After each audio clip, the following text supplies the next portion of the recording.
creams, it's a plot to drop the IQ. Fighting amongst each other over rumors that don't like you. Prefer us trapped in melancholy with the wood ones, the holly suggestions that obliterate to camouflage the folly. Attempted mental robbery, executed sloppily. Hypocrisy, this mockery, and walk the talk with me. Put the hands up to touch the Akasha, cause you know deep down there's something bigger than your wallet. Sweet eternal balance of all that is good, true, and beautiful, friends. Welcome back to Rogue Soul, where tonight it is the winning report. All the news, except we win, as we always do and always will. It's not over unless we've won, and we've been winning the whole time, and we'll keep winning all the way. And the primary aspect of our winning is that we're indestructible, eternal spirits. I mean, what else do you need? That's good enough, right? In the meantime, we're here on earth, and so we will pay attention to worldly things, but we will not let them drown our soul in sorrows or fear or shame or guilt or all the other things that the darkness tries to wheedle into your awareness to drag you down. It's never possible to always stay on top of the wave, but when we dip back down into any of that stuff, we just have to remember that we're eternal beings of light. We have to call in all the good, true, and beautiful. And then it's easier to get back up on that peak of that wave. This is just the way of things. Eventually your peaks and troughs will be a little bit more neutral-ish instead of extreme. And that's the way of things. But that's the way we can also look at the whole world. The whole world is going through peaks and troughs. The whole world is going through transformation, more so now than perhaps ever, because of this great transformation that has been happening on the consciousness level of humanity over the past handful of years, and will continue to happen. This is what has been foretold, and it is the time to come. Some people look at that really darkly, and they think, oh, times are changing, and it's a dark wind out there. But whatever it is that will be destroyed in these transformations will have been that which was always meant to go. The eternal aspect of us will remain, and everything that we get to create out of the rubble or the ashes of anything that falls apart in this time will be better than anything we've ever had before. So keep that vision alive, and we'll get into it tonight. Please go to roguesoul.org. This is the best way to connect with me, to send me a message, to check out the healing I offer, the spiritual support I offer. You can sign up right now for the One Day of Brightness event. This is the final One Day of Brightness event. We do these every equinox and solstice, and this is going to be the last one. I will do future equinox and solstices events, but they won't be in the same format, in the same way, in the same huge power-packed amount of healing and wisdom we get to receive on these days. So very exciting. Sad to see this chapter come to a close, but it's because, just like I just said, out of the ashes of one day, something else will grow. And it will be beautiful. One Day of Brightness has served its purpose, and I've been very honored to steward that event for these 5 years. So very, very cool. If you want to come to the final one, it'll be in conjunction with the autumnal equinox. That'll be this September 27th. It's a couple days after the equinox. That's just the way it worked out best for us this year. That happens sometimes, but I'm still going to be connecting with that powerful equinox energy and getting sort of ready for the season to come. To carry that wave will carry us through autumn and fall, right? You can also sign up for Lightning Oracle. It's another group event. It's every other Tuesday I do this. I bring through messages from your spiritual guides or allies, answers to your questions or more. That's a really beautiful and very accessible offering. Everything else is one-on-one. It's past life tarot. It's spirit guide sessions in which I channel your spiritual guides and allies, blessing energy and healing energy for you, and sound healings as well. All sorts of things here. That's all on the site at roguesoul.org under receive healing or schedule. You can also check out right now my course, Become a Heart-Centered Healer. I just talked about this in an episode recently. Hopefully you caught that or will catch it. This is for anybody, whether you've already started using your healing tools in your higher level spiritual abilities, or if you just know that you want to someday or now, and this is for you. As I said, I don't know for sure that I will be offering this class again. I always feel like I want to, but I do what my guidance invites me to do. And so if that's the guidance, I will. And if it's not, then I won't. So I hope that you grab it here while you know it's here. There's other things in the shop like the orgone and the books, and you can get all of that here on roguesoul.org. Lots of good stuff here, including the channeled message books and the trilogy. If you like fiction, channeled trilogy, super fun. I hope you've read it, or if you haven't, that you pick it up soon. That's all at Rogue Soul. My other writing I do on rogueways.substack.com, and these are shorter compared to books. Some of them are quite lengthy, so just so you've been warned. But my shorter writings, articles, philosophical adventures, historical adventures, also healing, a lot of healing and wellness information that I share. That's all for the free subscribers here on rogueways.substack.com. And if you're a paid supporter, thank you so much. I appreciate you. It's the best way to support the show. It's the best way to support me and what I do. $6 a month, I believe. Super cheap. And if you do it for the whole year, it's even cheaper. I really appreciate your support there at rogueways.substack.com. And if you are a paid supporter, you get those channeled messages from the spiritual ancestors to you.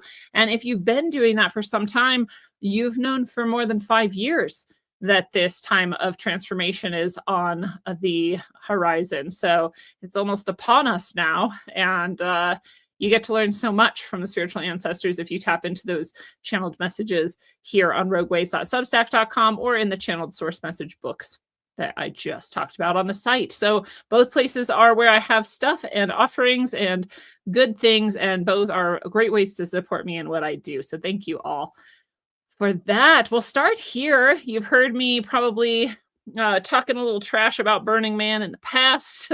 It's not something that I'm a fan of. I knew people who went to Burning Man prior to about 2000, and it sounded honestly pretty cool back then. Like, it really was just a group of people who were getting out there and like camping together and having this experience. And I went to an event called Burning Beast once, which was pretty cool. And it was, a bunch of chefs were getting together and doing a similar sort of camping, and they burned a big effigy of a pig at the end. And, it was just for fun, and it was delicious food.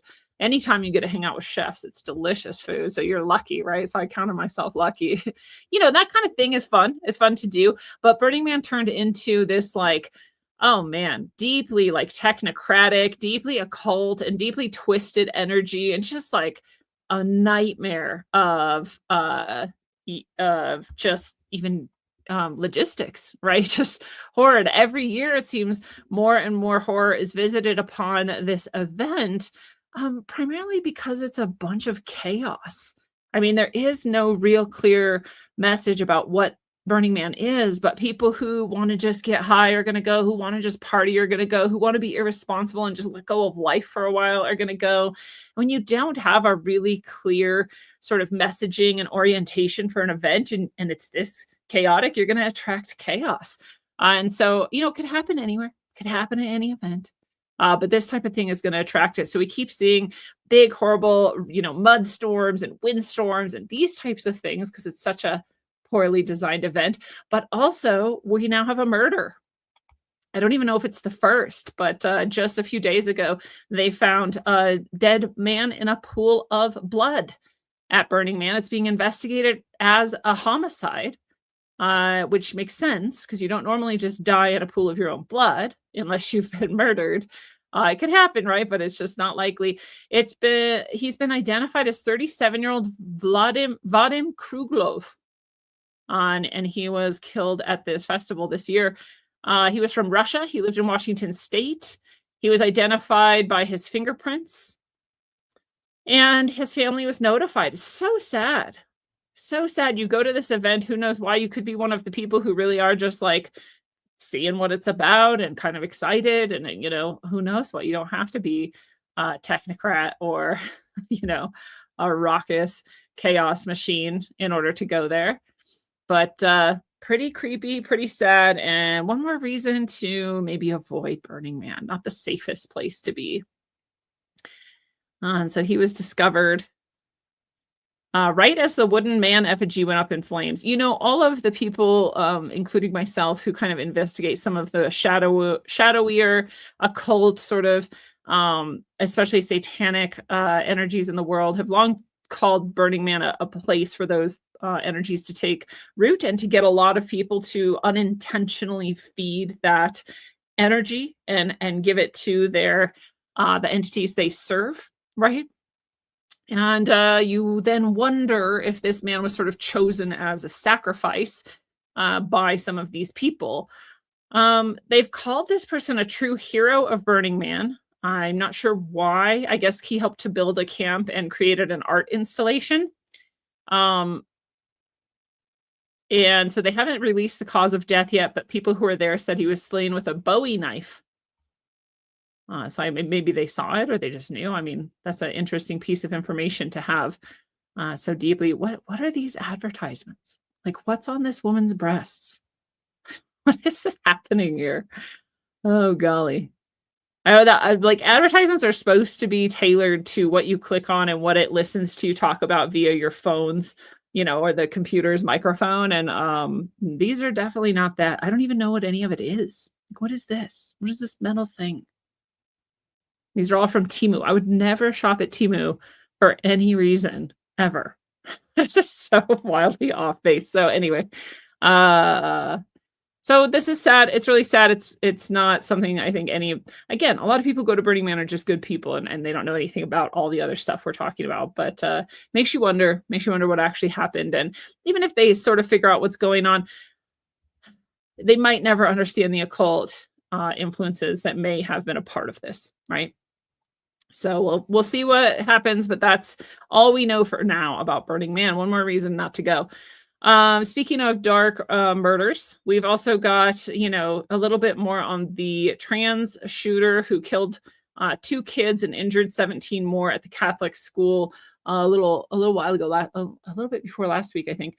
The manifesto this person wrote revealed things like they were tired of being trans and they regret brainwashing themselves into the trans movement. That part isn't going to be highlighted much. And so even though we've already talked about this and we've talked about some of the satanic influences that seem to be indicated in this person's journal, this isn't something you're going to see. So good to know, right? Because the detransition movement and the people who have regretted various layers of the transing of themselves, they're often heavily suppressed. And so we see this in this person too. They regret having gone through transition and I still am not clear on exactly what level of transition this person, chose for themselves. But whatever level it was, they regret it, and they regretted brainwashing themselves into this trans ideology. So super sad, right? We can have some compassion for this person, even though they carried out really dark murders of children, which is one of the most evil things you can do. This person admired also Sandy Hook. So they always talk about copycat people and not making heroes of these people and not talking about them all the time and not giving them too much energy for this reason. And it's interesting because we all know, most of us know a bit about Handy Sook and how it's not too real. So interesting that such a fake event could also influence a very real series of murders. So they used satanic cult symbols. We know that too. This person writes here, and we'll just make this a little bigger in case you can see it, but next to a picture of themselves strapped with a rifle of some kind, staring into the mirror and seeing a demon entity is what it looks like, as well as having a halo over their heads. So it's interesting that they're both a demon with a halo. And they write, I feel like there's some kind of God or higher force controlling me. I sometimes notice how I suddenly start writing things that I don't even think of myself. It's as if someone is putting these thoughts in my head. I used to think that all of this was nonsense, but now I'm not so sure. Maybe this is really some kind of higher mind that communicates with me this way. I often notice how my body does things automatically, as if by itself. I can just walk down the street and suddenly realize that I don't even remember how I got there. It scares me, but at the same time, it makes me curious. Maybe all people are controlled like this, but they don't notice it. Maybe I'm the only one who has noticed it, and that is why I feel special. But I don't know if that's good or bad. This is the writing of someone who's deeply unwell. Again, we've talked about, I'm not sure that we know yet whether this person was on SSRIs, but SSRIs cause exactly this type of ideation. Not on 100% of people, but in enough that it is a warning because it's somewhat common to have these types of experiences. What this person is describing is dissociation. And dissociation is exactly like this.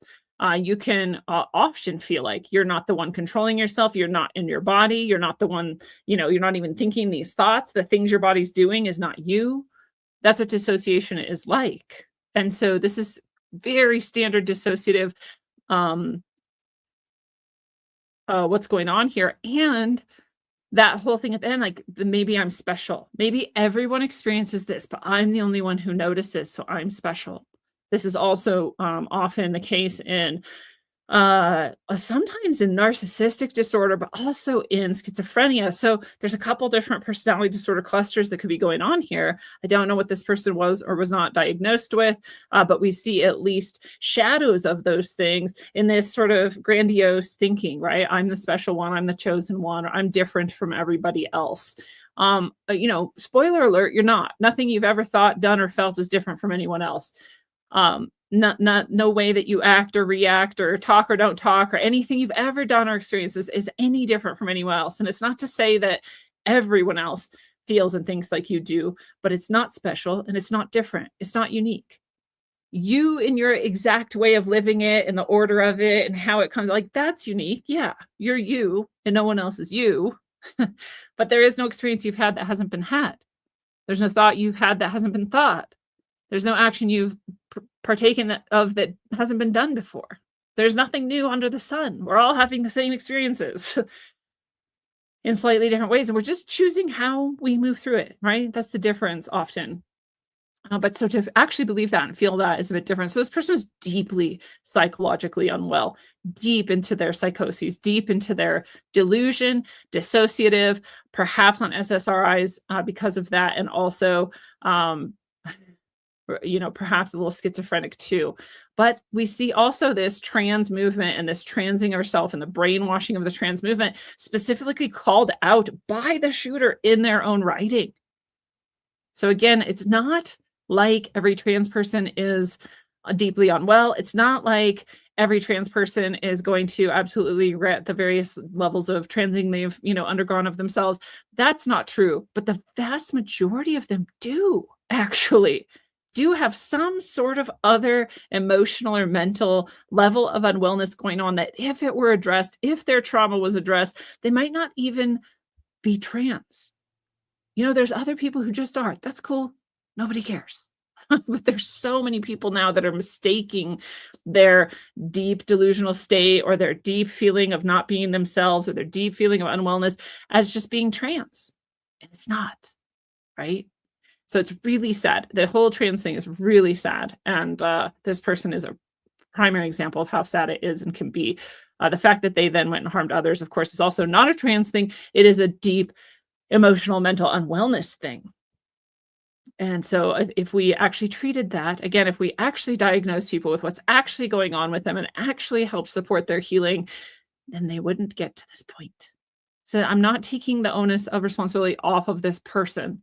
I'm saying identifying them as trans and giving them surgeries and hormones is not healing them. And that's very important to notice. So more about that, I just wanted to share that because I found it fascinating and it's worth understanding at a deeper level so that we can do our best to hold the light for this topic. And further craziness at the social level, social insanity, this person tweets, California is toast. Beverly Hills approves Israeli flag display in public schools, designates Jewish Heritage Month, and October 7th is a special day of recognition. This is in the Beverly Hills school districts. Beverly Hills City Council passed a resolution to fly the Israeli flags at public schools, designate May as Jewish Heritage Month, recognize October 7th as a day of remembrance. The vice mayor defended the move, citing Beverly Hills as one of the few Jewish majority communities outside of Israel. They're not wrong. There is actually a huge Jewish community, and Hollywood itself is very Jewish. Love it or hate it, doesn't matter. It's just true. And so they're not wrong, right? Beverly Hills is often Hollywood-esque and adjacent. There's overlap there. And so this measure passed 3-2, despite protests over flying a foreign flag on U.S. school grounds. And that actually might be challengeable, right? That might be challengeable. To fly a foreign flag is a very interesting choice, and it's a very interesting legal question, right? Of what it actually usually means is that area has been taken over by the other country. So there's some level of meaning behind it, and it's not just, oh, we're Jewish and so we're gonna, honor being Jewish. I mean, if so, you would just say like, okay, yeah, we'll have some menorahs around, or like have a Jewish, unit in our cultural heritage month in general or something. That's fine. But when you're flying the flag, you're saying like there's an allegiance here. We've been taken over, or we don't recognize the authority of the United States here. We recognize the authority of Israel. Very interesting. So this is public schools, by the way, which are government schools, which are the United States government schools. And I don't know for sure that they're going to get away with all of that. But again, nothing wrong with honoring your Jewish heritage if you're Jewish. Nothing wrong with having that in schools in general. If you're also doing it for other religions, other ethnicities, other groups, sure. But to primarily do that, to say the flag should be flown, to have a whole month dedicated to it is very interesting. Very interesting. So we'll see what happens with that. That's California there. Here's really cool. Again, I know a lot of people think space is fake. It's not, by the way. It just depends on what you might think that it's not like a large, almost infinitely large space in which we can move through. But whatever we call space is there. You can look up at the sky and see it. Even if you think it's a dome with a projection, okay, well, then there it is. It's still that. So space is real. Whatever you choose to conceive of it as is your choice.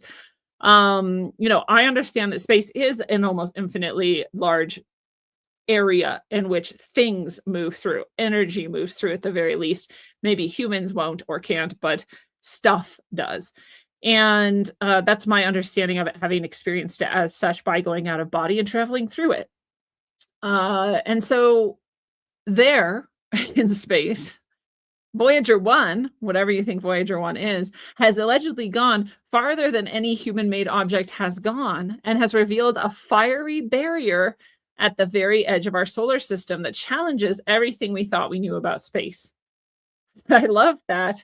It's very, very cool to understand something about this. I'll tell you, there's something in this that echoes what the mystics and the philosophers of antiquity have always said: as above, so below, as within, so without.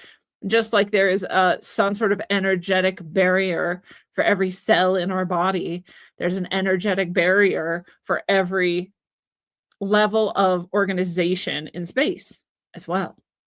There's solar systems, and then there's galaxies, and then there's superclusters, and there's all these things have some sort of barrier or edge to them. So who is it challenging? Who is updating their entire understanding of space because of this? Definitely not the mystics, but very cool to be reinforced yet again by materialist science in what many of us always knew. So they say that wall of fire, by the way, which is an energetic barrier, has temperatures that soar to an unimaginable 54,000 degrees Fahrenheit. So it's funny. People are like, oh, we're trapped in the earth, or like, oh, we're trapped by the Van Allen radiation belt. Oh, we're trapped by this wall of fire at the edge of our solar system. Well, there's no trap about it. It's just the way it is. It's just, you weren't maybe perhaps meant to physically go through it. If you're in a container that can be affected by that much heat, that container was not meant to move through it, but you still can. You're definitely not trapped here. Again, I've been there. I've gone through it. You can too. And so that's very interesting to hear about. So we'll get back into the sort of terrestrial stuff here. A French court issues an arrest warrant for Assad over journalists' deaths in Syria. So, Assad got kicked out of Iran, or Syria. Sorry, and he was sent to Russia. He escaped to Russia, I should say. I've always said I actually like Assad. As far as world leaders go, he is a pretty reasonable, rational seeming guy. As far as what we can tell about him, from what we can know about him, he seems like a decent human being as opposed to many other leaders. And, if these deaths actually happened, are they attributable to him? No, likely not. But that's what they're saying, so that they can have this arrest warrant out for him. They also have one out for Putin. They also have one out for Netanyahu, various places. But is it ever going to mean anything? No. It's not, but it's something that you do, and it's a posture of war, right? And they're just increasing the intensities in Europe and the Middle East and Asia and the United States, everywhere actually, as we have been in this, fifth generation nonlinear World War III we've been going through. So just another sort of posturing on nothing really, but it is increasing tension there. This SCO summit, which is a summit of many of our biggest adversaries. Some could be allies to some level, but not really. These have been going on. It's not just BRICS, it's also just what these nations are doing in conjunction with each other, mostly economic, that is definitely going to affect the US. So this summit has reshaped the globe, according to SOT, signofthetimes.net. They're great, by the way. I always forget to sort of check in with them, but I've been following Sign of the Times since like 2000. I think the year 2000, I've been following Sign of the Times, like 25 years. For those of my mind, they're pretty awesome reporting they do there. It's been independent the whole time. That's probably why you've never probably heard of it, except on this show. But it reshapes the globe, according to them. It says Putin, Modi, Xi unite for multipolar world and reject Western hegemony. So instead of the West sort of dominating everything as we have for so long, they're saying, hey, if we all work together, we can all be superpowers together. And our weight together will sort of dislodge the West's ability to control everything and tell us what to do. That's actually great in itself. It's just that China's terrifying. China wants to take over the world. So can they? Probably not. But the way that they often operate is so completely brutal and has the potential to one by one get more and more territory under it, as it's been doing all along, and expand and, perhaps threaten the globe. So in the meantime, though, multipolar, sure, cool, but totally different for the US, right? How much wealth are we going to have? Are we going to be able to live in this throwaway society anymore? Will our dollar not go as far? Like, those are all questions for our future economy if we remain the way we have been in this new sort of world economy that is reshaping in front of us. They say the Tianjin Declaration slams sanctions and defends sovereignty. So they just met in Tianjin. Tianjin is also touted as this like extra amazing technological economic sphere in China. I've been there actually, weirdly. I never would have just been like, I'm going to go to Tianjin, but I went to China, and on my tour, we went there. I went to a school there actually, because I'm a teacher, and got to see just how insane their schools are. And so, so Tianjin is one of these centers now they're promoting in China. It says the Arab states joined the SCO, eyeing new geoeconomic access as well. So we've got a lot of the Middle East, especially the ones that are sick of Israel's domination. We've got Russia and we've got China. This is a powerful axis, and not necessarily mentioned here, but if you count BRICS, then you've got Brazil, you've got India. And so that's a lot of the world, and it's most of the economic power of the world outside of the West. And they're uniting and they're working together more and more. So definitely a different time for the West. As we've talked about, everything's going to change. This is one manifestation of that. So speaking of that, for the first time in 30 years, foreign central banks hold more gold than the US Treasury. And gold's always been a sort of way of measuring wealth, and having the ability to actually accumulate it outside of the zeros and ones of a computer program and, whatever other tabulations. It's like, here's the gold we have got. This is the solid, what we actually own, and we can prove it and has this value. So it's a way to hold value, and we have less than these foreign central banks. So not great. First time since 1996. And, we've been falling this whole time. We're just barely sort of going up again in this moment. But, oh, yeah, I mean, we've been kind of going up a slight bit, but we're actually falling again in this moment. And not great. Again, it's just a sea change for the global economy, and we are no longer on top. That's what this and the story I just read you signal. So that's kind of over already. We're going to probably continue to read about it and have people slowly recognize it and realize it, in slow time for a handful of years. But it's kind of done for. Not a horrible thing, just a different thing. Very different.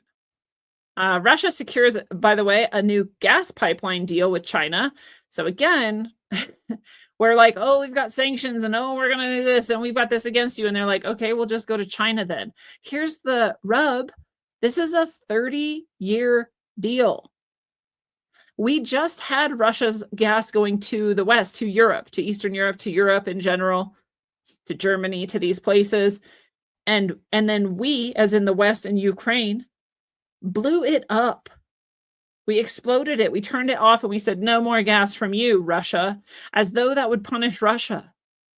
So Russia was like, fine, if you don't want it here, I'm selling it to China for 30 years. So even if you change your mind because you're energy weak, you don't have energy to stand on, you destroyed your own nuclear energy and then kicked us out. So you've got nothing. And for 30 years, you won't have this. So good luck. So stupid. So like that. I mean, like, I'm not a genius economist, and I can see how stupid this was. I don't know why anyone would have thought anything but this would have happened. And it makes me wonder if that is the slow destruction of the West that Russia and China have been working on all this time, right? Who's actually under their wing and working for their behalf and not ours? And calling it like, oh, we're like mad at Russia, we're going to put sanctions, and actually we're just shooting ourselves in the foot. It makes you wonder, because there was no reason this ever was going to work out for the West or for Europe. There's no reason. And you know, the decision to demolish your own working nuclear plant that can only be sabotaged from within. There's no reason for that. There's no realistic, rational reason for that. It's crazy. It's crazy. So this is just a furthering of that separation. Who's going to be the poverty-stricken, cold, left in the dark people? Not Russia and not China. Sad for us, sad for Europe. And in the meantime, China's had these huge parades. It's the biggest that China's ever had. So the Chinese Communist Party, the Revolutionary Communist Party in China, they've had these huge parades. They've got autonomous submarines, attack planes, and helicopters rolling past Tiananmen Square, and just massive amounts of people marching and all this stuff, drones, all kinds of things. And it looks big, and it's definitely war posturing, and it's definitely military might, and like, don't mess with us, look at what we've got. And we also don't know if any of this works. So we've talked about this on Rogue Soul for a while, that we most recently saw some of their boats. They've got the biggest navy in the world now, and all of these boats are weaponized, and then they like crashed into each other and sank themselves. And then they have these other malfunctions. And I wouldn't doubt if some of these are actually just like decoys and they're not even real, because that's how China rolls. So it is worrisome to think they do actually have that much power. And historically, we could guess that a lot of this either doesn't work or is fake. And so they don't have as much power as they're seeming to show. So that's a good thing. We'll take that as a win. We'll hope it's true. China's also weak in their internal, what people in China actually think. People in China in general are terrified of the government. And they're held in line by terror and force. Their social credit, their social credit scores that allow them to buy or not buy, sell or not sell, take their money out of their bank accounts and give it to the government. There's no due process there. There's no rights there. And people are terrified. So they toe the line and they go along with it because they're terrified. They don't even talk about it because they know their phones and all the media are just monitoring them. Like, this is Big Brother Central, if you ever wanted to know what 1984 would look like in real life. And it's horribly sad. It's horribly sad to see the oppression of the Chinese people. Well, a lot of the people are starting to say, like, you know what are we going to live in eternity like this? Like, at some point, we just have to risk it and stand up. And so we've actually got this resistance movement in China gaining momentum. We saw it in Hong Kong a couple years ago. We've seen various protests. I mean, they get relentlessly destroyed by the might of the government. But what's interesting is, if you've got this dissent from within that's tearing you apart, then your external wars are not going to go that well either. So, their wars in Tibet, their aggression towards Taiwan, and these other fronts that we've been looking at, they're not going to go well when inside you're being torn apart by your own people. So a massive projection lit up the night sky with slogans demanding the end of the CCP rule. This in itself is so courageous and so beautiful to see in China, and it makes me really happy. This is someone I follow on Twitter, Inconvenient Truths by Jennifer Zhang.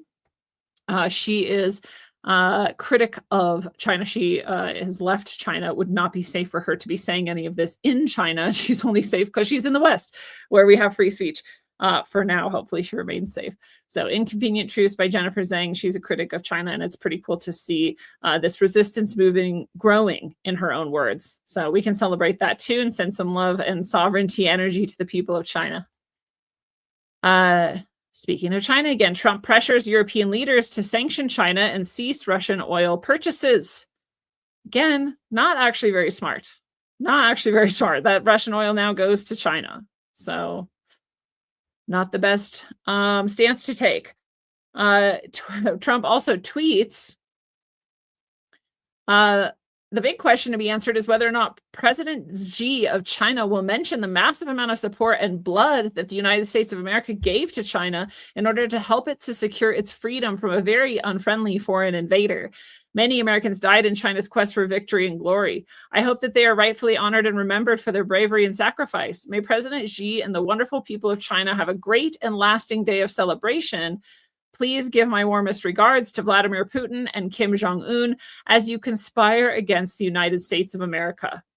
It's pretty direct, and I love it. Again, many things I'll criticize about Donald Trump, but like things like this make me happy to call it out. And they are literally conspiring against the United States, and they could also be our allies in other ways. But in that moment where they're having this reckoning in Tianjin and having this military parade, it was definitely a moment to conspire against the West and the United States in general, and they've definitely pulled some big moves there. So he's not wrong, and hopefully we get some rebalancing out of this at least. And still over in the East, actually in Afghanistan, we had a shallow earthquake of magnitude 6 killing more than 1,400 people and injure 3,000 more.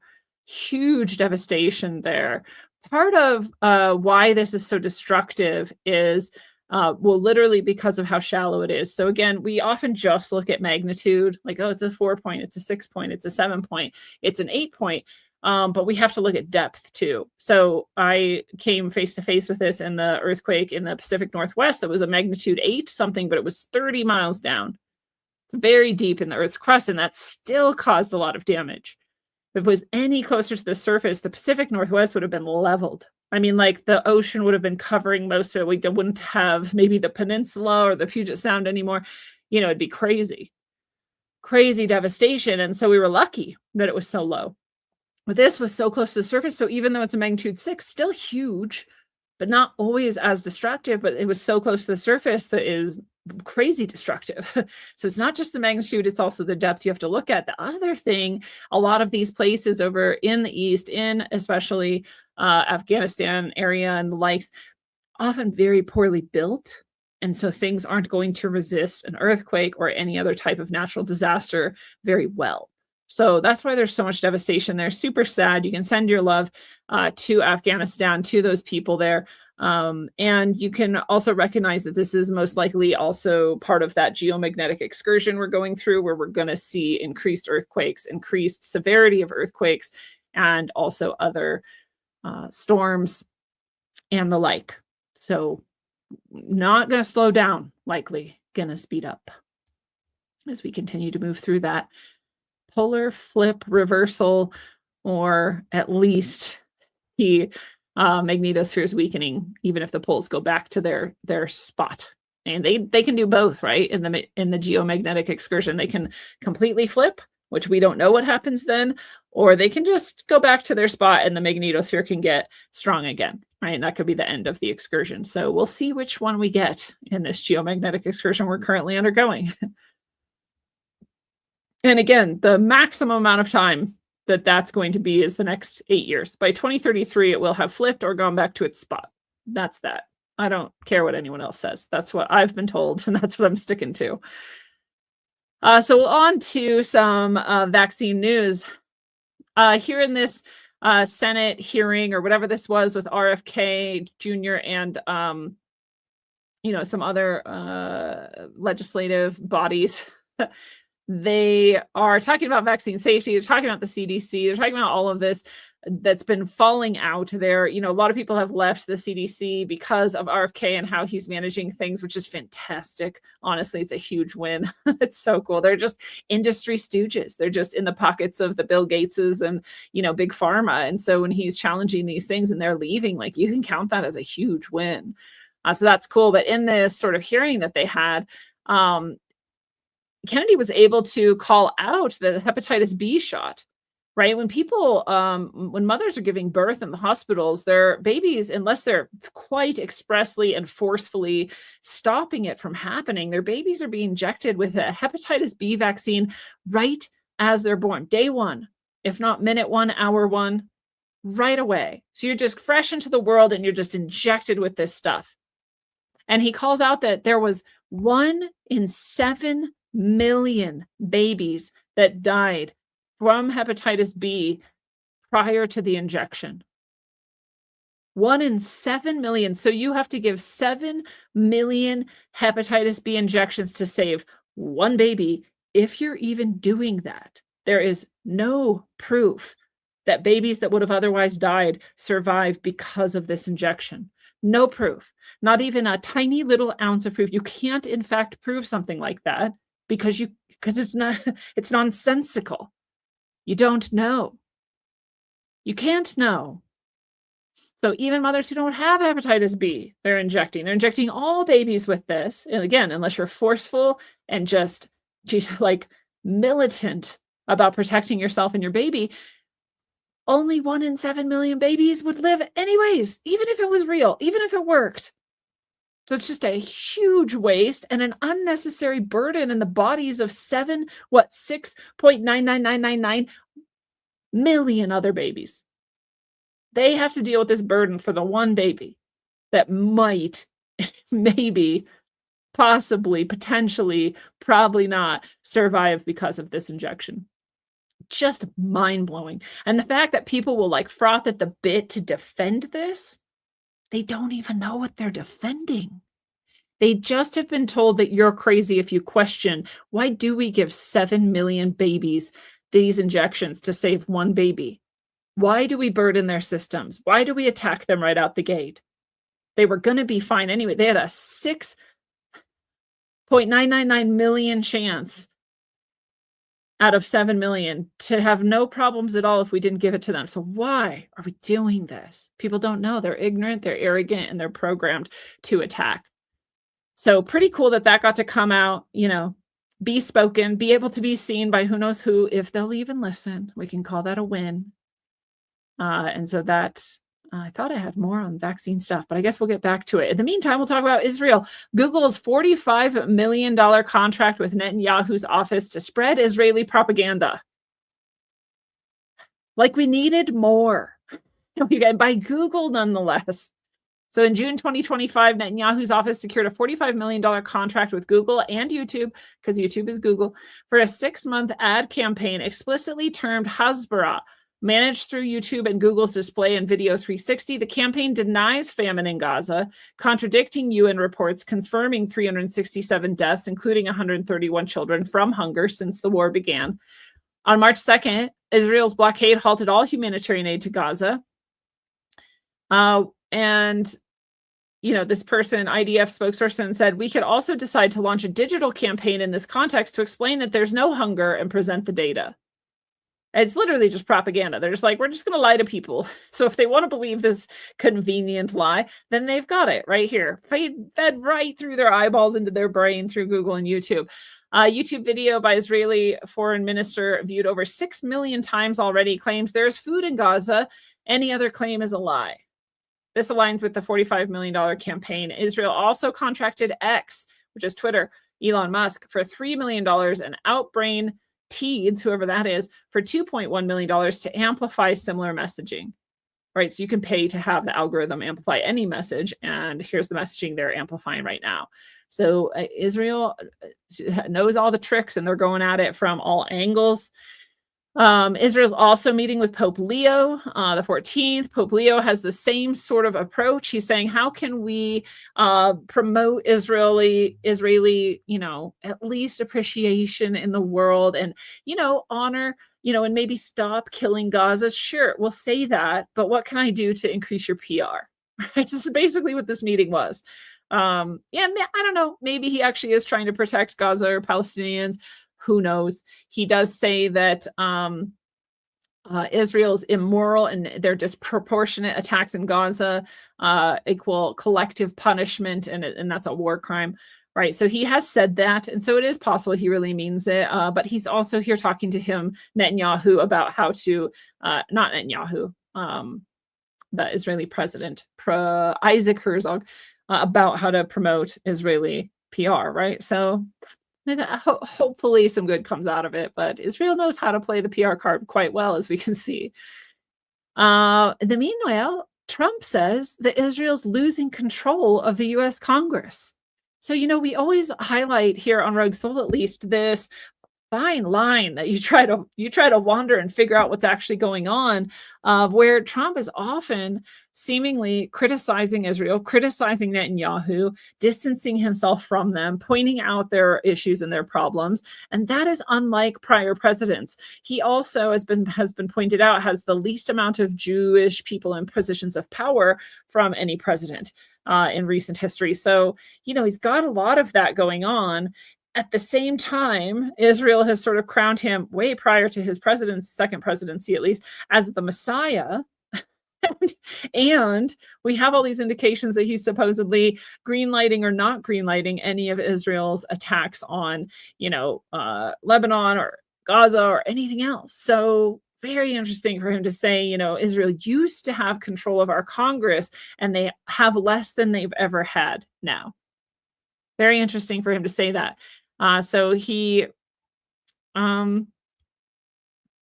says he's supporting Israel, and then he has all of these actions that seem to indicate that's not 100% secured and it's not 100% solid. Very interesting. At the same time, we see this. Israel weighs West Bank expansions and annexations in response to Palestine's recognition push. So Palestine is trying to get recognized as a state, trying to get honored by the UN, trying to get into all of these places. We've kept them out of all of these many years as they've been decimated. And so they're like, well, let's just move in and build. Let's just move in and just do the whole, take over, put up our casinos and make it our luxury resort. It's literally what they want to do. And they're like, let's just do it, because then they'll already be gone. So what will be left for them, right? This is how it's done. This is how evil works. So he says he's just waiting for Trump's approval. He says Trump actually blocked his plan, saying it went too far, and he still hasn't approved it. So again, we have this actual fruits, right? You can judge them by their fruits. We have these actual fruits that do seem to be not fully 100% just in Israel's lap, like blocking them to some degree, seeming to rein them in to some degree. I just always wonder. I'm not sold yet that a lot of other people just say he's in their lap, but I see all of these signs that he's not. So interesting times. So they definitely say it's a voluntary relocation if people leave Gaza in order to allow them to create the Gaza Strip luxury, whatever stuff. But how voluntary is it? It's just like they said, oh, you don't have to get the injection.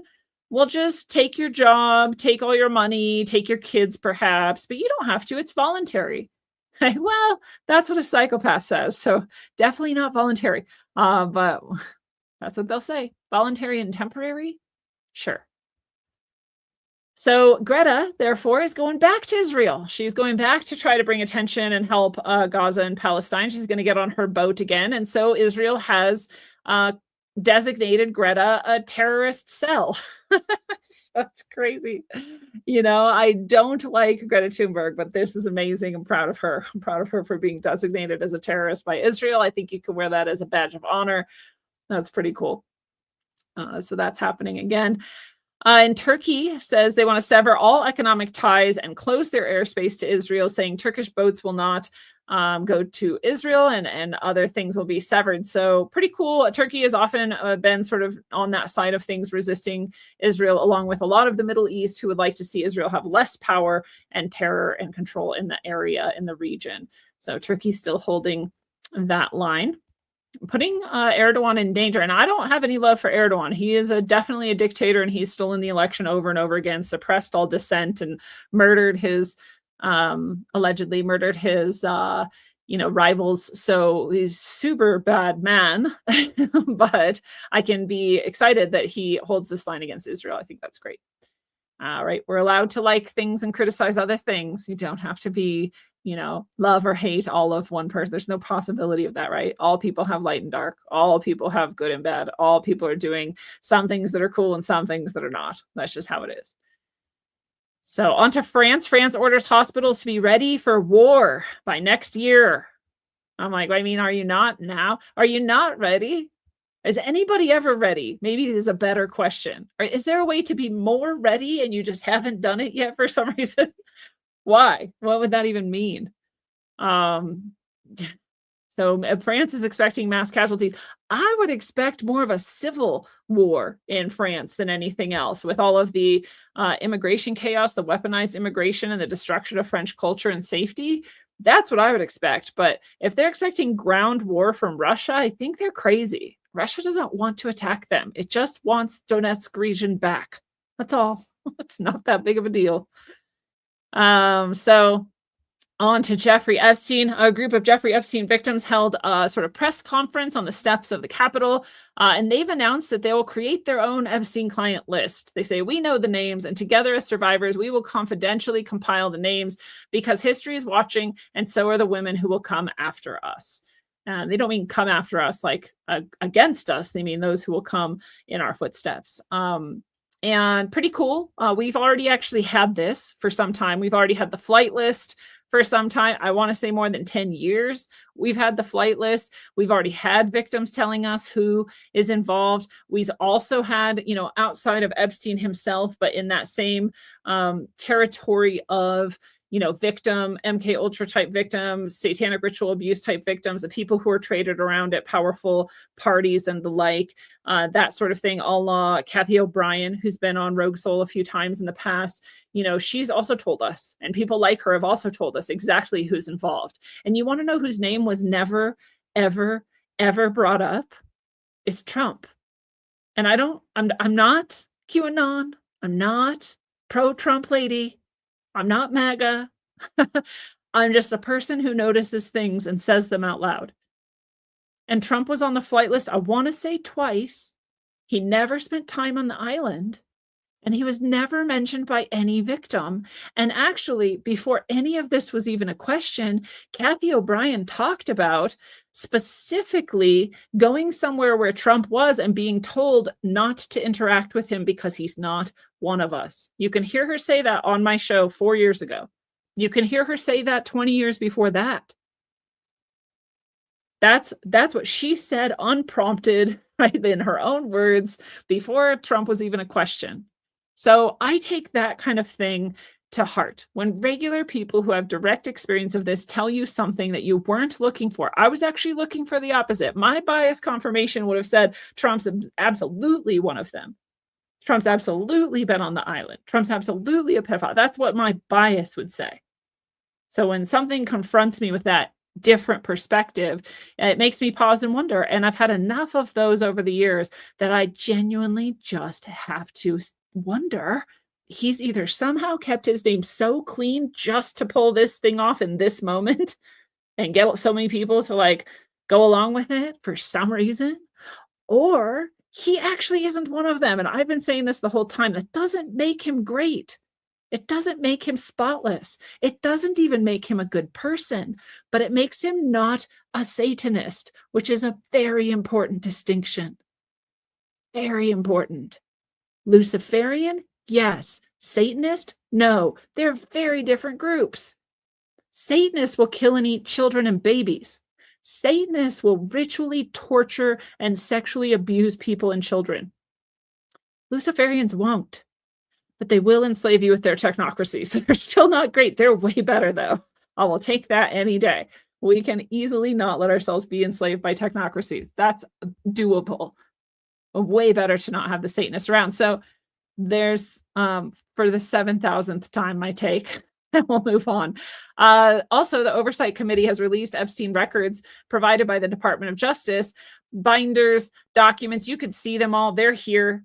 They're on the White House site, the oversight.house.gov. You can find them yourself. You can read through them yourself. All those people, again, who said, oh, Trump's not going to give us anything and he's hiding all the stuff. Well, they're not going to even celebrate this moment because they can't just admit that they were wrong. That they were wrong. They can't admit that things aren't as horrible as they think, or that there's anything to celebrate at all in the world, because they're black-pilled and it takes too much courage to do that. They're cowards. So there's that. Here's a weird story. Gen Z is running out of fuel in their cars because they're scared to fill them up. Half of those who reported refuel anxiety said they've asked a partner or family member to fill up their cars for them.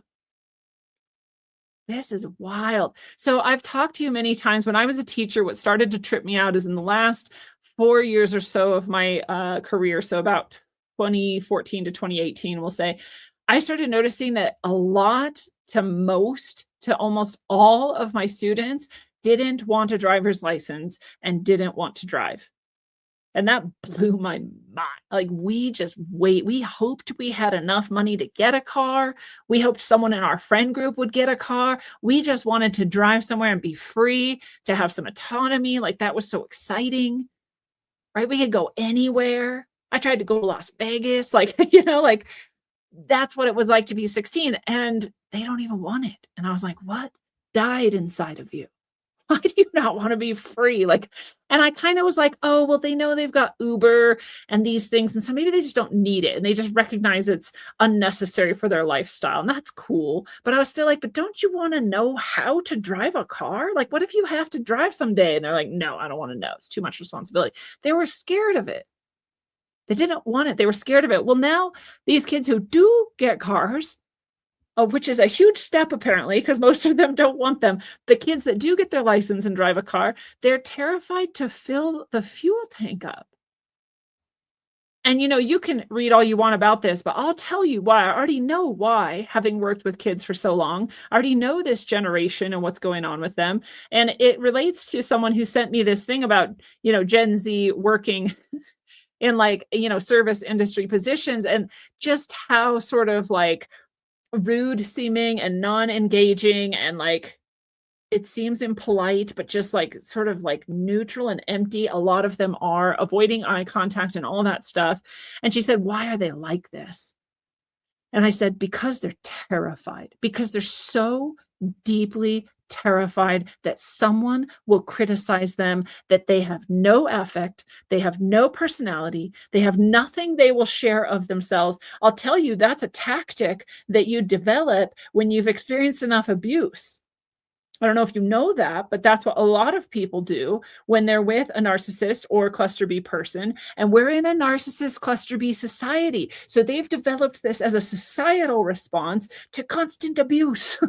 They're like, if I show you nothing of myself and I give you nothing to glom onto, you cannot attack me, you cannot criticize me, and therefore I am safe. They're terrified. And she said, oh, now I actually feel bad. I was mad at them, right? I am too. I was too. I was like, these people, they're so rude. Why are they like this? And then I just realized why they are like this. And it's actually horribly sad. They've grown up in a world that you and I didn't grow up in. We were somewhat safe. We still faced criticism. We still had to decide what to show and not show of our personality. And we still face bullies and this kind of terror of just being a kid at school, right? And in the social world, we get it. But they've experienced that in an infinite way. Everything they've ever said or done has been online. Their parents were posting their pictures of them as babies, and then they got their accounts and they're posting things, and they've experienced constant criticism that's right in their face for everything they've ever said and done. There has never been a moment where they weren't under a speculum? No. I was like, wait, what word am I using here? Under, scrutiny and under criticism. So you're being watched constantly. Everything you do and say is exposed to not just the people who are nearby to you, but every person in the world. You get all of this scrutiny, you get all of this. So yeah, you become terrified of the world. You're like, I don't want to interact with anyone I don't have to because it's going to hurt. And we have failed them. Who you didn't protect them from this. I didn't protect them from this. We didn't know. They can't be protected from this anymore because it's already done. And so it's horribly sad. So they have all of this trauma and now they can't fill up their cars with gas. The few of them that have made it to having a license and driving a car, many of them can't even fill up with gas. They have someone else do it for them. It's so sad. It's so sad. And so again, we make fun of it sometimes, like these kids who say they have time anxiety or they can't like dress a certain way or they can't whatever. I now am starting to be like, dude, I actually believe them. I actually believe they have so much anxiety they can't put on a uniform or they can't show up on time or they can't. I don't want to enable them to fail at life, but we have to actually wonder like how much of this is deep trauma that they've been carrying around all this time because of their massive online presence. It's pretty disturbing. So it's also reason 12 billion and one to not let your child fall into the same problem by constantly being online. God, we're like barely into this episode. And I haven't even microdosed today, and this is how much I'm talking. So I hope you're enjoying it. Oh, we'll move on. Give love to Generation Z and everyone else who has grown up on the internet. They're going to need it. Also, we have Americans are having less regular sex than ever before. This keeps dropping. This is the sex recession. This is especially young adults. I don't even need to go into this because I just told you why. It's the exact same reason. There's the exact same reason. They do not want to put themselves out. They haven't learned how, in a safe way, to be vulnerable and face possible criticism and move through it. And that's our failure of them. So they're not having sex. So we've destroyed the children. Hopefully we do some work with bringing them back to life around some of this. So they also socialize less with friends, by the way. Why do I have an Expedia tab open? What is this? Anyways. In San Francisco, on to some more vaccine and COVID news. San Francisco says the COVID-19 variant with a wider range of symptoms is surging in the Bay Area. The reason they know this is because they've been testing our poop all along. They have actually always been testing our poop, by the way, and they've always been testing it for things like all kinds of stuff, pharmaceutical use, drug use, and also alleged viral contaminants, or at least what we call viruses, whatever they are, exosomes, who knows what. You get to go where you want on that one. And so they're finding this COVID-19 variant in all of this fecal matter in San Francisco, saying that it's surging. There's more than it has been in years. This specific strain is more widespread and has more widespread symptoms as well. They're calling it the stratus strain. And this article actually laments that there's less access to the COVID-19 injections now under RFK Jr. and some of the things CDC is doing and that Trump's doing. And so they're sad about that because so many people have been restricted from accessing. You still can. You just need a doctor's note to say that you need it. And then you can get it. And people are upset about that. Not as easy to get anymore. You might celebrate that. I celebrate that. They lament it. And so this is happening in San Francisco. Oh, posing no danger to anyone, not to you either. But Ethical Skeptic tweets a handful of days ago that excess natural cause mortality in a vaccinal generation, they're calling them, the vaccinal generation is those born after COVID injections. This is the vaccinal generation. So 0 to 5-year-olds in this case, there's excess natural cause mortality. This is a 70% increase in all-cause mortality for babies born very specifically, not just since the COVID vaccine came out and this injection came out, but to injected individuals. So to those who have received one or more injections, their infants have a 70% increase. That's almost double the all-cause mortality. So some babies die. This is a thing that happens. more so in the US than most other places, by the way. And we also have the highest vaccine schedule and the instant injections at birth and all that stuff. Some infants die, some newborns die. In this case, almost doubled the risk if you've been vaccinated.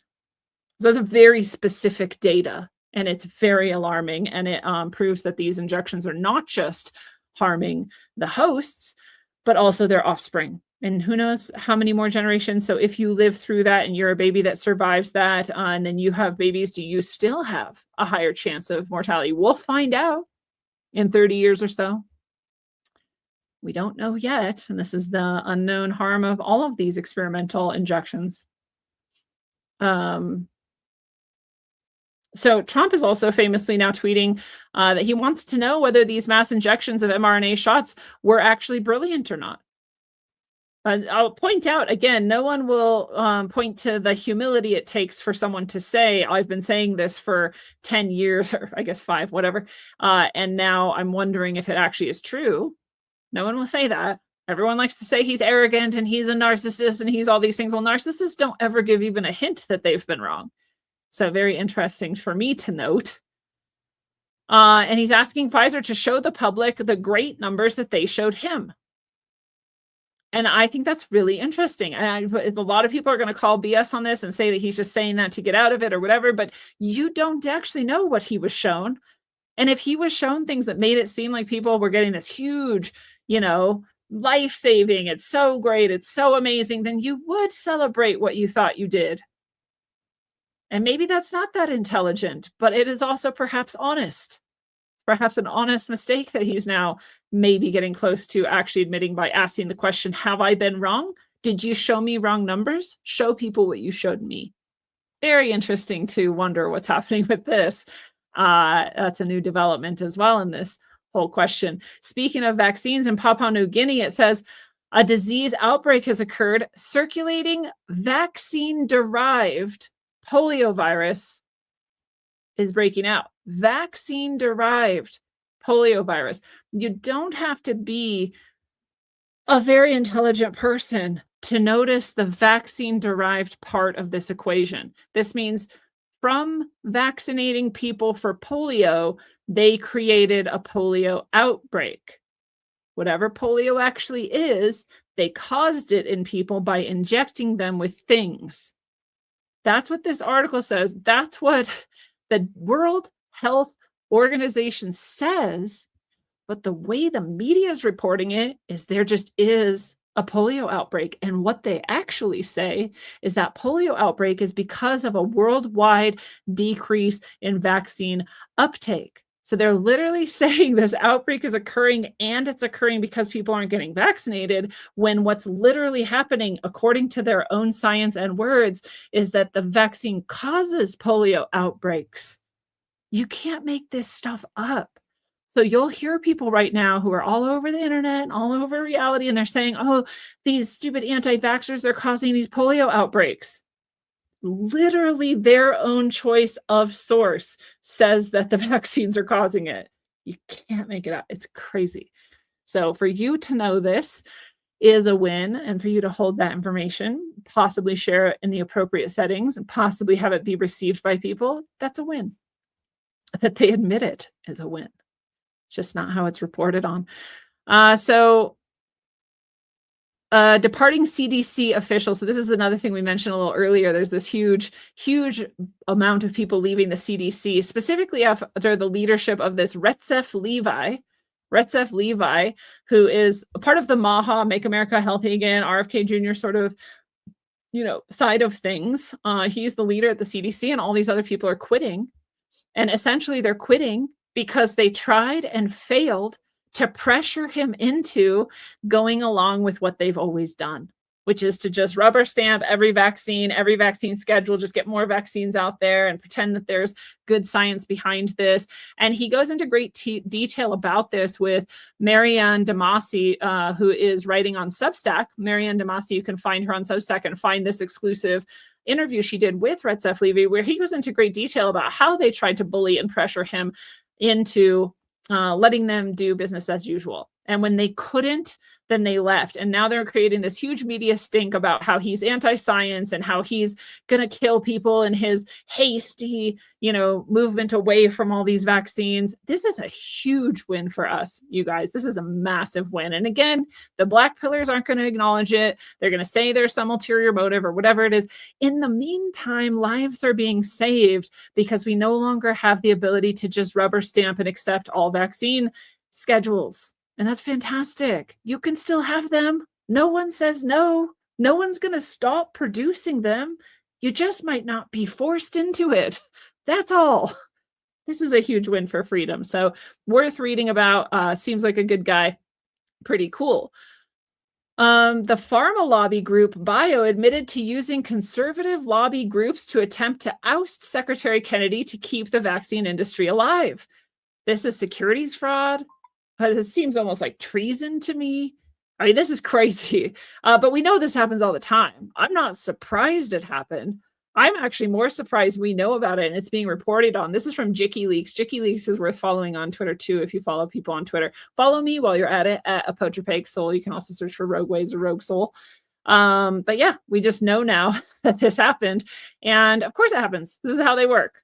But it's just amazing that it's being called out. It's amazing that Secretary Kennedy made it through, was confirmed, and is now running things. It's amazing how many wins we've had and the health side of things in getting some of these satanic injectables out of reach of the public more so, hopefully, and not forcing them as much, at least.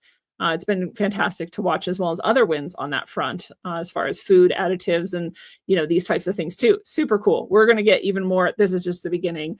I'm still excited about it. A judge says that Trump's deployment of the National Guard to LA has violated federal law. We don't know for sure that it actually has.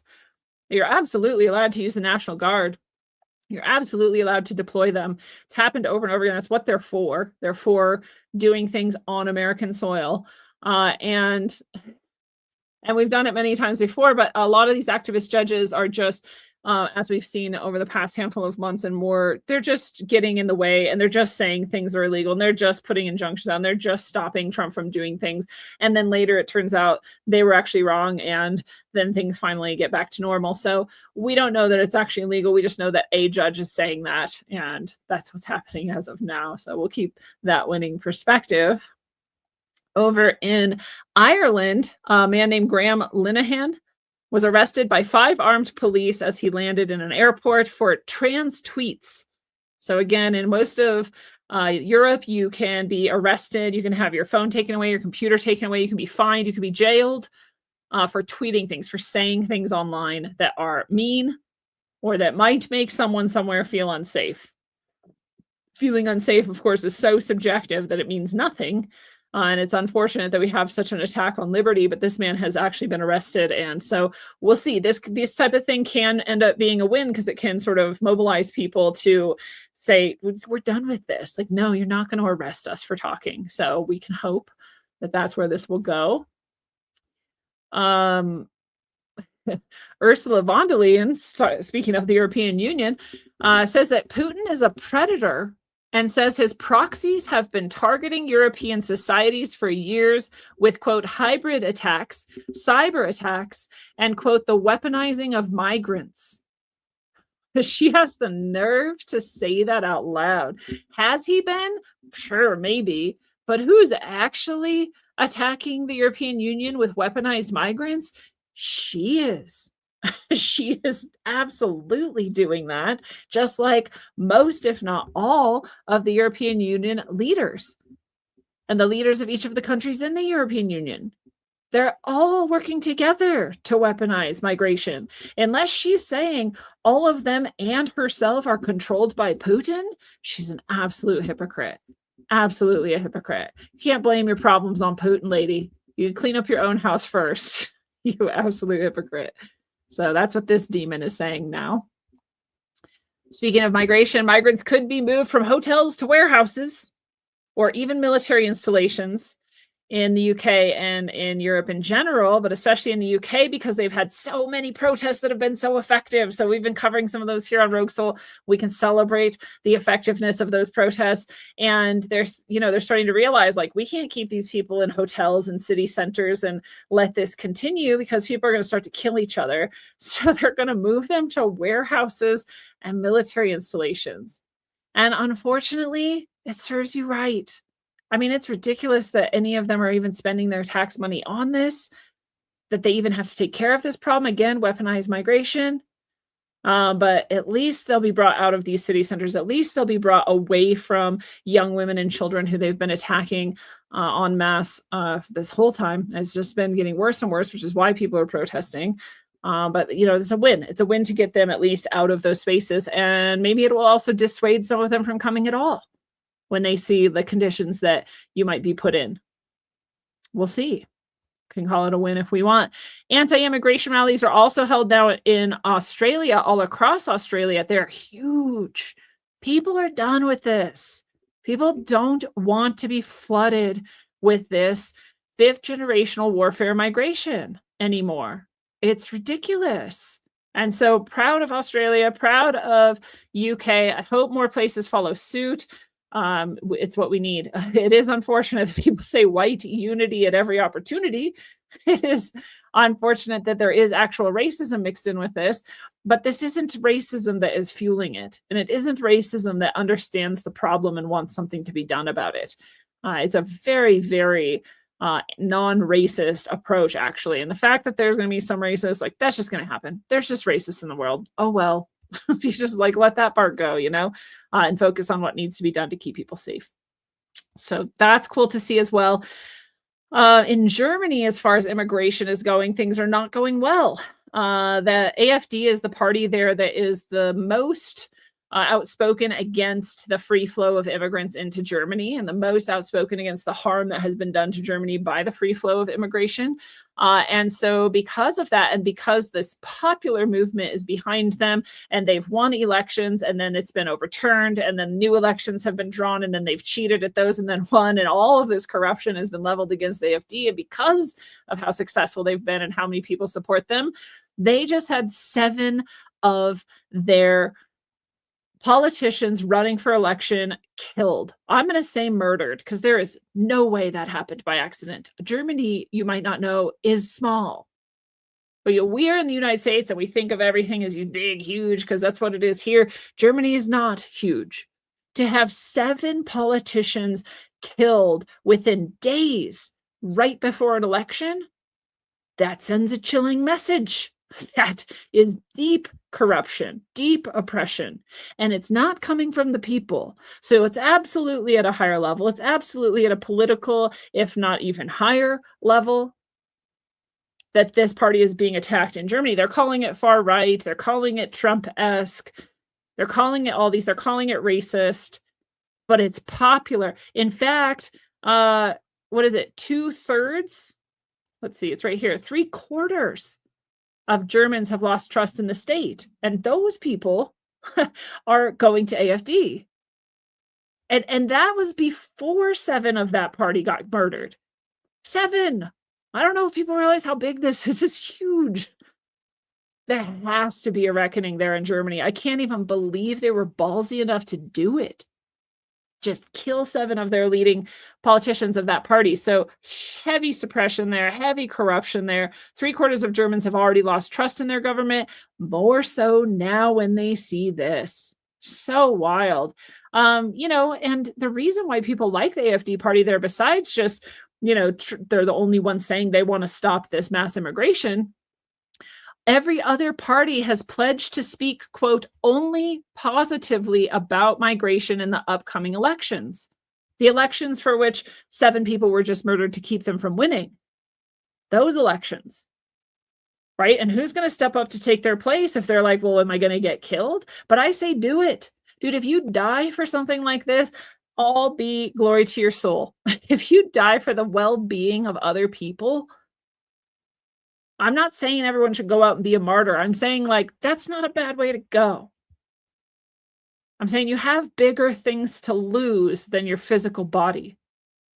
right? The part of you that is eternal is the part of you that matters, and that is not your physical body. So I'm not saying, everyone needs to go jump, but I'm saying, like, I think I would, right? And I think there's a lot of people who would, and I hope they do, because it's not until we are willing to understand exactly what our line is and say our bodies are worth less than our souls. This is what we're standing for. It's not until then that we can actually make any change. So only positively they're going to talk about migration. It doesn't matter that all their women are being raped, that kids are being raped and killed. It doesn't matter that their schools are overrun by people who don't speak German. It doesn't matter that it's affecting their actual fabric of their society and their economy. We're only going to talk about the positive. We're going to ignore all of the harm being done. Just brazen. So that's why people like the AFD, because they'll say, yeah, this is a problem. Yeah, it's a problem when your women and your children can't walk safely in their own home because of the mass importation of Muslims, radical Muslims, which, by the way, aren't radical in the rest of the world. We're just used to westernized Muslims. We're used to Muslims that say, yeah, I'm a Muslim in the way that a lot of people are Christians, in that I go to church or whatever, but like, it's not a big deal. These are the Muslims that are actually what Muslim and Islam preaches, which is that you kill the infidels and rape their women. It's like not surprising if you know the slightest thing about actual Islam. So yeah, is that speaking negatively? No, it's speaking about reality. There's nothing negative about it, to be honest, to say the truth. It's not negative. It'd be negative to then say, like, murder all those people, or like they're less than human or whatever. That'd be negative.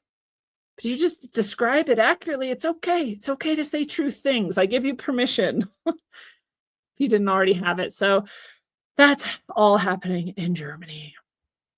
In the UK, or no, sorry, still in Germany, the name that tops the lists of recipients of citizens' benefits, so it's government money, is Mohammed. It's Ahmad and Mohammed are the top names. This is also true in the UK.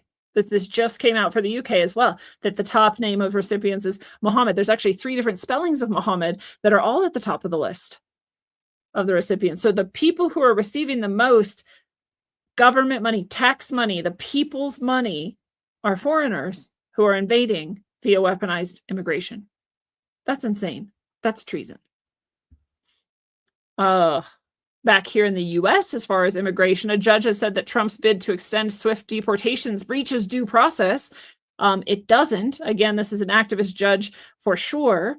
There is no due process for illegal immigrants except to be contained and then deported. That's the due process.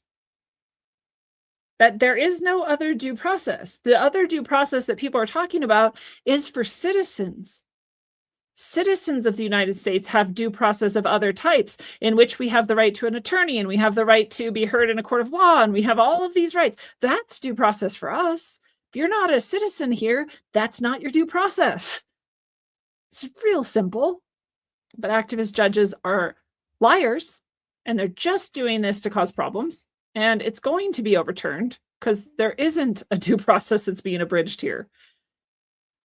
And that's the US's immigration. In Japan and their weaponized immigration, UN global goals and all of that, education groups are urging action against this Japanese first rhetoric in schools. It's not education groups that are doing this. It's the global UN Agenda 2030 that's urging action. It's the UN global goals that are urging action against this. Japanese people are sick of it. The Japanese people are sick of it. They're saying, yeah, Japanese first. It's our country. We're citizens here, so us first. This just makes sense. Just like you would say, I have to take care of myself first, and whatever extra energy I then have, I'm happy to share with you.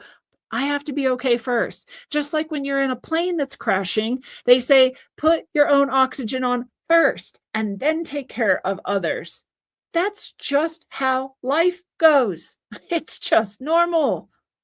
And Japanese people are sick of it. And the people who are against this are people who are in line with the UN and the Agenda 2030 goals. That's all. It's not actual Japanese people. It's not most Japanese people. It's just so silly. So we saw this rolling out in Japan. We saw the UN Agenda 2030, their Global Goals Initiative, and that, logo everywhere. And Charlie Robinson, we were talking about on day 0, he was talking about when he went to Japan, seeing this in the protests and stuff. This is always organized from the outside by the globalists, by the Satanists, to get a global governance going, and they have to destroy the fabrics of societies that have any kind of unity or identity in order to accomplish their global governance goals. Have to. It's just a fact. So this is who's pushing it, and we know that. It's traceable. It's knowable. There it is, WEF, part of it too. So not Japanese education groups that are pushing against this, much higher level than that. So we'll move on to some tech news. We really are drawing to a close here. I think we just got a few more tabs, so we'll make it happen here.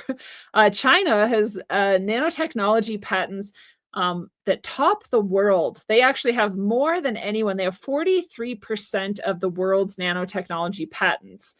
So that's worrisome, right? Especially because, again, if you know China, then they're going to use that for global control, not for any good sorts of applications, if there were any. And this is the worrisome part. They've had the global, top number of nanotechnology patents for 25 years. 25 years. So nanotechnology has come so far, especially in the past 10 years, that this is not a question of does China have nanotechnology and are they using it? It's a question of which nanotechnology have they unleashed on the world? And does it have anything to do with COVID or mRNA injections? I don't know, but I wonder. So that's great. There's 34,500 nanotechnology enterprises in China. By the way, everything in China is the government. So you could say the government of China has 34,500 nanotechnology enterprises. And for 25 years, they've been the leader of nanotechnology patents. Very little good can come of nanotechnology. It's not nature. It's going to disrupt nature. And nature will win in the end. But there might be a lot of suffering in between. So we'll see. Pray for the deliverance from nanotechnology. That'll be the win there. Musk's XAI has sued an engineer for allegedly taking secrets to OpenAI. This is the ongoing battle. We've been covering it for at least a year here on Rogue Soul, in the Winning Report, on the battle between Sam Altman and Musk on the technology front, especially on the AI front. And so now Musk is suing, this engineer for taking secrets to OpenAI. So that's what's happening. They've been fighting. They're going to continue fighting. And so, yeah, it's happening. And I know we talked about this a few weeks ago. There's actually an article about AI feels stupider now. It was doing great, and then it just had this huge drop in its intelligence. And some people are saying, well, that's because Reddit is the main source of information and all this sorts of things that we've been talking about. I actually just wonder if they've given us a lower model. Right? They tested the higher model on us and they saw just how great it was. And they were like, let's take this back for ourselves and they can all have this shitty model, this older model or this reduced capability model. Might be that. I don't know. Whatever's going on with these guys, it's definitely more than we know. Definitely more than we know. So I still suggest you go listen to or watch the Q-Star episode I did a year ago or so on general artificial intelligence. It's worth your time. So nearing the end of the show here, this is hilarious. We're going to end on a funny note and then a really positive note. Trump cancels Harris's Secret Service protection. I think it's standard. I don't know how long you usually get it when you're no longer, a politician or you haven't won. And, I'm not sure, but it is still funny to think that Trump has control of whether or not Kamala has Secret Service. They did it to him, right? They weaponized this option against him when Biden took power. They removed his Secret Service protection. So I think, it's just something that happens, but kind of funny as well. Who would wear a suit so ugly? Kamala Harris would. Sorry, Kamala. I think you could do better. I think you do better in so many ways. Your dress being the least important one. But we'll end here. An engineered yeast provides a rare but essential pollen sterol for honeybees. This sterol is something honeybees need to survive. And when they were given this sterile produced by this yeast into their hives, they had something like a 43% increase in survival and in new births of baby bees. So pretty cool because we've had this problem with colony collapse. It's very likely from 5G and other EMF technologies, maybe even from the solar energy that's coming in this geomagnetic excursion. You can't discount that either. We're all sort of struggling under the brunt of those transmissions and downloads. And so, biological life has trouble with EMF, and bees are very sensitive to this, perhaps in large part because they navigate and it disrupts their navigation, or it disrupts their ability to find and create and store pollen, or just because it actually destroys biological life, which is known and factual about EMF. So, they've been struggling, and probably for many other reasons too. We also know that a lot of the toxic, glyphosates and things that kill us are also killing insects and bees. And when they bring some of this back to the colony, maybe that's why the colony collapses. Well, whatever collection of modern toxins is killing the bees, we have this new tool to hopefully keep them going. And while it isn't ideal and it would be better to remove the root of the problem, it is also essential that we keep bees alive. So we can celebrate that we're keeping more bees alive, celebrate the bees. And that is a good place to end this winning report. There's so much going on in the world, and it can feel very overwhelming. And it's good to tap back into seeing through some of the agendas, right? And tap back into the things that are actually going well. And also, in all cases, it's best to come back to just yourself. In the end, it's cool to know what's going on in the world if that's what you want to do. It's especially cool to see through it or turn it in this positive way that you can feel empowered about. And it's even better to just pay attention to you and your life. What's going on in your life? What's outside your front door, right? What are you going to do next in your immense creative potential? What are you going to create that's good, true, and beautiful? How are you going to promote health in yourself, in your community, in your world? These are the things that actually matter. All that other stuff's just kind of like things that you can know about if you want to.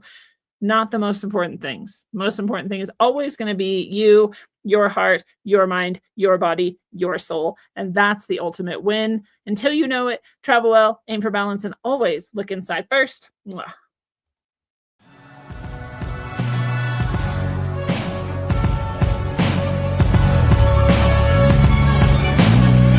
To these screens, it's a plot to drop the IQ. Fighting amongst each other over rumors that don't like you. Prefer us trapped in melancholy with the wood ones of holly. Suggestions that obliterate to camouflage the folly. Attempted mental robbery, executed softly. The hypocrisy, this mockery, and walk the talk with me. Put the hands up to touch the Akasha, cause you know deep down there's something bigger than your wallet.